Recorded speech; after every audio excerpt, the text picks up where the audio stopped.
Tigres, espero que estén muy bien. En el tutorial de hoy les voy a enseñar a hacer la vuelta al mundo, que es uno de los trucos esenciales para la categoría de lower. En el tutorial les voy a enseñar a hacer la vuelta al mundo in y out, que tienen ejercicios muy similares y algunas diferencias que ya veremos en el video. Espero que les guste y empecemos con el tutorial. Bueno, antes de cualquier actividad física recuerden que debemos realizar un calentamiento previo para evitar lesiones, en este caso rotación de rodilla, de cadera, etc. El único truco que vamos a necesitar son las dominadas en lower. Bueno, para iniciar con los ejercicios vamos a familiarizarnos con el movimiento y la postura que debemos llevar a realizar la vuelta al mundo, sea interior o exterior. Hay que tener claro que la técnica para realizar la vuelta al mundo es un trabajo en equipo entre cadera, rodilla y pie, lo que significa que una mala postura hará que el balón se te caiga o el truco te salga sucio. Como segundo punto hay que tener clara la posición del pie. En el caso de la vuelta al mundo hacia afuera, la punta de nuestro pie apunta hacia un lateral de nuestro cuerpo y nuestro talón hacia el interior. Esto lo que hace es generar el efecto giratorio que vemos al hacer la vuelta al mundo. En el caso de la vuelta al mundo hacia adentro, la punta del pie va hacia el interior de nuestro cuerpo y el talón hacia el lateral exterior. Es importante que tengan esto claro, ya que la posición del pie facilita el área de contacto al realizar el truco, y este será nuestro siguiente punto, el área de contacto. En el caso de la vuelta al mundo hacia afuera, el área de contacto es del empeine hacia el lateral exterior del pie, y en el caso de la vuelta al mundo interior, el área de contacto es del empeine hacia el lateral interior del pie. Les voy a dejar algunos ejemplos para que se familiaricen con los puntos anteriormente mencionados.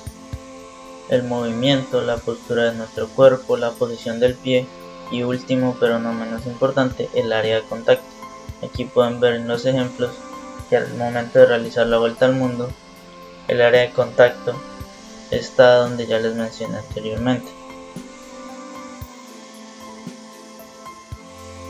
Con los puntos anteriores claros, vamos a empezar con los ejercicios. Dominando el balón, vamos a generar esta rotación que se ve en la vuelta al mundo.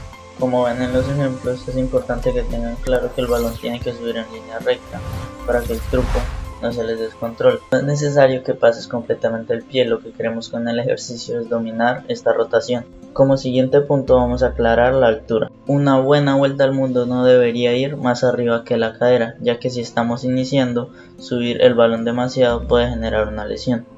Con los ejercicios anteriores claros vamos a empezar con los ejercicios. Desde nuestras manos lanzamos el balón al suelo, dejamos que dé un rebote e intentamos hacer la vuelta al mundo, dar el giro que ya hablamos anteriormente. El siguiente ejercicio es muy similar, pero empezamos desde dominadas. Dominamos e intentamos hacer la vuelta al mundo. No es necesario que llegues a recibir la vuelta al mundo, simplemente que te familiarices con el movimiento, la rotación y la altura que tienes que llevar. Chicos, ¿por qué debemos realizar estos ejercicios? Porque es muy común que cuando alguien está empezando a practicar la vuelta al mundo, dé un golpe y luego del giro, lo que nos quita tiempo para realizar la órbita del balón con nuestro pie. El último paso es la unión de todos los anteriores: hacer girar, seguir la órbita y recibir. Es muy importante que tengan los ejercicios de rotación claros, ya que estos ayudan a que cuando quieras hacer la vuelta al mundo, tu pie acompañe el balón y no pase como en los ejemplos anteriores, que das un toque y luego das la vuelta al mundo. Básicamente la vuelta al mundo es hacer girar el balón y seguir esa trayectoria con nuestra pierna. Tigres, este fue el tutorial, espero que te haya servido. Doy muchas gracias a Miguel porque comentó en el video anterior y dio idea de este video. Como él, también pueden comentar allá abajito y dejarme sus ideas, sugerencias. No olvides darle me gusta, compartir con tus amigos. Abajito está el botoncito rojo también y la campanita de notificaciones. No olvides activarla para que YouTube te avise cada vez que subo un video. Abajo te dejo los links de mis redes sociales y nos vemos en el próximo video.